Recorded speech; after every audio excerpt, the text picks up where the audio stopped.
السلام عليكم. من مركز جراحات الشخير وفضل ربنا علينا من نجاح لنجاح.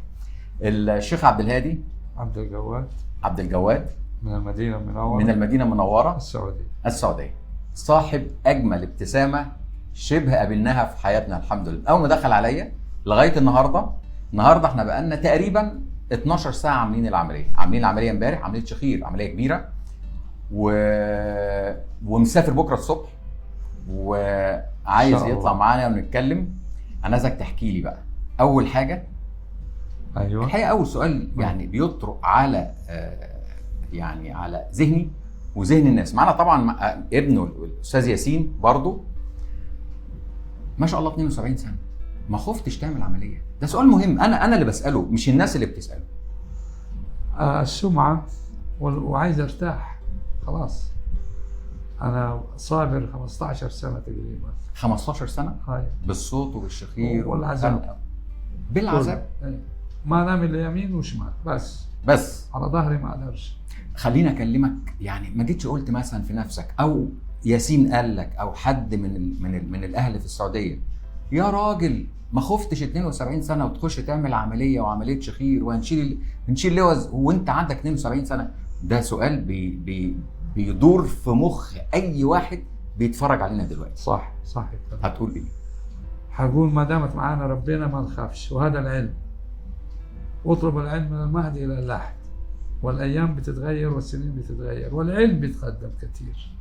يعني ما خفتش؟ ما خفتش. طب ما حدش قال لك ما تروحش تعمل وما تعملش والكلام ده كله؟ والله في، لكن الواحد ما يصغي. ما سمعتش؟ كأني ما سمعتش. كلام محترم جدا، كلام علمي جدا، كلام ناس نحسبهم على خير وناس فاهمه. طيب شكوتك كانت ايه بقى؟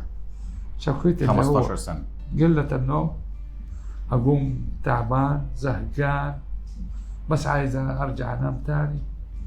والحمد لله امس اول ليله اصحى ولله الحمد. احنا عاملين العمليه امبارح الساعه 5 بعد الظهر، يعني لسه ما كملناش 12، ما كملناش حتى 12 ساعه. انا املي في ربي كبير، حتزيد الراحه اكثر. هقول لكم على مفاجاه.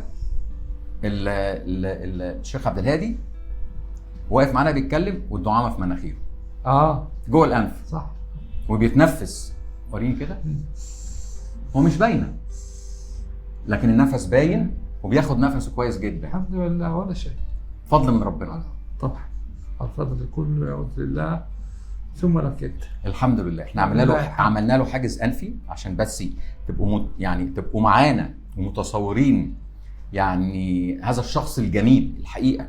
جزاك الله خير. جزانا واياكم. عملنا له عمليه حاجز انفي، شلنا اللوز، استئصال اللوز، تجميل في سقف الحلق واللهاء، وشد العضلات الحلق. زي ما دايما اقول الكلام ده شرح بسيط جدا للعمليه اللي اتعملت. ياسين ما خفتش على بابا؟ والله كنت بصراحه من الرحله، من السفر وانا استخير واشوف واحاول اشوف مين اللي بيسوي له ايه كويس. بس الحمد لله شخص خلوق ما شاء الله تبارك الله، والشخص ذو علم ما شاء الله تبارك الحمد لله. بابا امبارح كان اخباره ايه وانت نايم جنبه اول ليله بعد العمليه باربع 5 ساعات؟ قول لي. من البدايه كان في شعور في الخوف طبعا. قبل ما نام طمنا اموره تمام الحمد لله ما كان في شيء خير. ده سؤالي. ايوه كان صراحه شيء جميل. كان نايم كويس؟ نايم مرتاح؟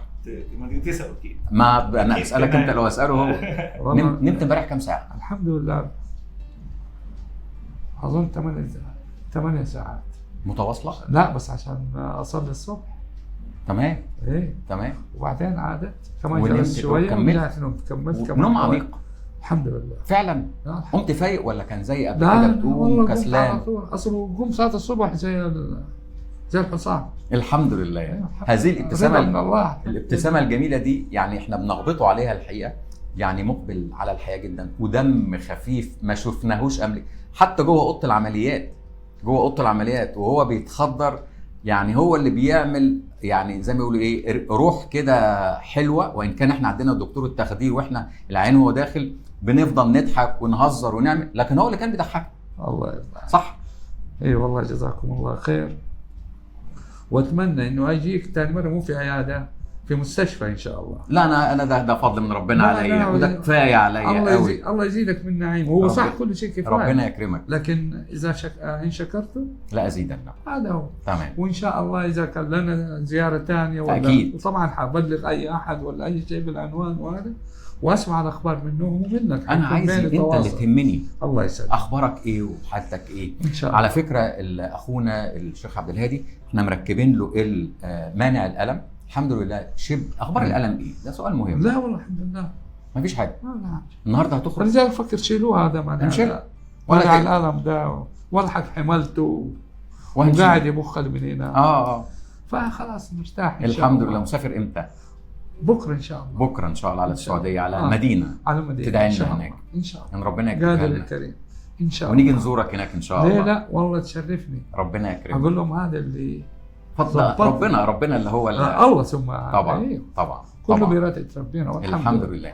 مفيش وجع في زورك، مفيش مشاهدين ليه وعاملين عمليه كبيره؟ قول لي طمني. لا الحمد لله مفيش دم. مفيش حاجه. ما في الا الدم الناشف اظن من امبارح عادي. بتنظف مناخيرك والبخاخ اللي اعطيته هو الحمد لله بيعمل لي غسول. الحمد لله. فضل. هتقول ايه لاي حد يعني نقدر نقول يعني عمره فوق ال50 فوق ال60 فوق ال70 وعنده شخير وعنده خنقه وعنده مشاكل؟ رسالتك ايه وانت النهارده ما كملش 10 ساعات من العمليه؟ انا اجيك من الاخر. اللي يشعر بهذا ويسمع عنك يا دكتور يجي اتكل على الله ثم عليه ونعم ولا تخاف. كلام جميل جدا جدا جدا. الشيخ عبد الهادي منورنا فعلا. انا تشرفت بمعرفته، وزي ما بقول دايما يعني اخواننا الحقيقه في السعوديه من اطيب واجمل الناس في التعامل الحقيقه. تعامل على مستوى عالي جدا. و يعني متهيألي الاسبوعين اللي فاتوا احنا عملنا 3-4 حالات من اخواننا في السعوديه. ايه العلم وايه الفكر وايه البصيره الحقيقه انا متشرف بحضرتك وبكلام حضرتك واقبالك انت تعمل عمليه بدون قلق وبدون خوف. وكمان كان معاك ياسين كان ممكن يقول لك ما تعملهاش يا بابا. اوعى تعملها يا بابا، ده احنا خايفين عليك، تعالى انت كويس تعالى نروح. صح كده؟ صح. طب لو رجع الكلام مره ثانيه يا ياسين تقول لبابا تعملها؟ انت كنت خايف وكنت قلقان. لازم شعور الخوف هذا. تقول له ايه؟ والد عظيم، قائد عظيم ما شاء الله. ما شاء الله. يا بختك بيه والله. يا بختك بيه. تقول له تعملها ويقدم عليك. لو رجع الزمن تقول له اعملها. انا خلاص انا مش خايف ولا قلقان. لا تمام. ما حيكون في شعور بالخوف. الحمد لله الحمد لله. رضا من الله. ده فضل من ربنا علينا وعلى مكاننا وعلى مركزنا وعلي انا شخصيا على الحقيقه وعلى مرضانا، ان ربنا بينزل شفاء على ايدينا جميعا كتيم ورك في هذا المكان في هذا المركز، وبيكرمنا بان بيجي لنا ناس طيبه تجي لنا يعني عندهم شويه تعب يروحوا بفضل ربنا والنعم بالله على احسن حال. ايوه والله. نورتنا. الله يسلمك. وان شاء الله احنا زي ما احنا بنقول له احنا ان شاء الله كمان 9 ايام من النهارده بيروح بيشيل الدعامه. وعلى فكره ياسين هو اللي هيشيل له الدعامه. بنديله فيديو صغير 20-30 ثانيه بنقول له تشيلها له ازاي، والموضوع سهل جدا وما فيهوش اي حاجه. وبنتواصل على الواتساب ان شاء الله يوميا باذن الله. يوميا. لا وانا مطمن ان شاء الله. انا مطمن عليك تماما. الله يسلمك.